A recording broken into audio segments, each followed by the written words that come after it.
Before we compare the laser and MIG welding processes, we first need to define what they are.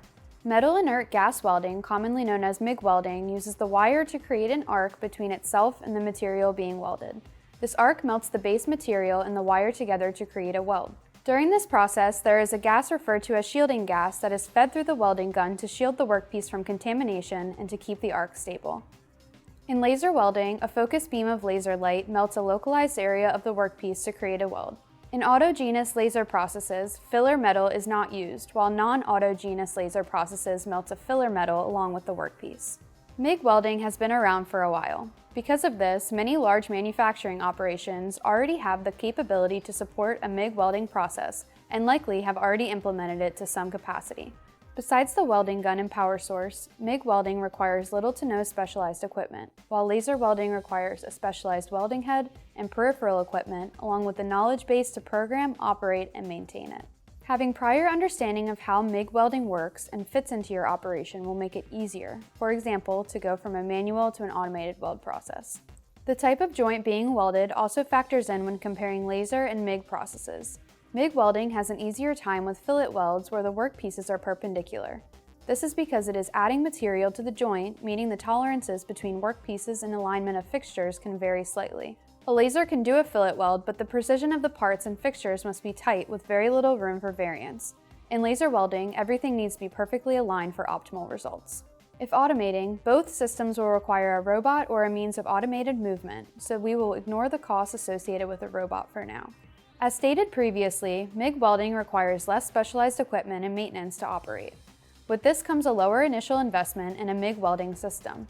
Your main contributor to cost over time will be consumables and replacements when equipment fails. With laser welding, on the other hand, you'll need to purchase a new head that is capable of laser welding, a chiller, laser delivery fiber, and a light-tight welding cell, among other pieces of peripheral equipment. You'll spend more upfront for a laser welding process, but in large-scale operations, the throughput and increase in productivity over time can often make up for it. On top of that, the cost of lasers has been dropping and will continue to do so, making it more and more feasible for small to mid-sized operations. The majority of laser applications are in difficult-to-weld materials such as aluminum and stainless steel, but laser has become so much faster that even high-volume sheet metal projects are switching to laser welding. Laser welding has been estimated to be 3 to 10 times faster than MIG welding, but it's not the welding alone that contributes to productivity and throughput. The ability to have on-the-fly capabilities to adjust spot position, laser power, and beam diameter in milliseconds provides an inherent flexibility in the types of materials and thickness one can process. You are not necessarily defined by a given wire diameter, as would be the case with MIG processes. The ability to go from micron-thick materials, as would be the case with battery foils, to larger cross-sections requiring deep penetration welds, with the right machine selection, both are possible. As I briefly mentioned before, the laser spot size and power can be adjusted to suit your specific application. This means that the heat-affected zone on the part being welded is much smaller and more focused than MIG welding. This makes laser welding processes a perfect fit for applications that weld thin and delicate metal parts. The lower heat input also enables the base material to maintain more of its natural formation. With a smaller heat-affected zone around the weld, you can see less impact from items such as distortion and metallurgical changes that weaken the weld. Laser welding is not limited to any one type of material. Metals that can be welded with a laser process include aluminum, titanium, stainless steel, carbon steel, and even precious metals like gold and silver. This versatility allows for operations to use a single welding head or cell for multiple jobs or multiple parts of various materials, again adding to productivity and throughput.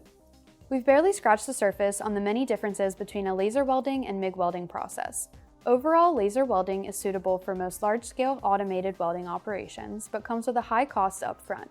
Although this may deter some, the benefits gained from increased productivity and throughput with laser welding more than make up for the initial investment. Hey, thanks for watching.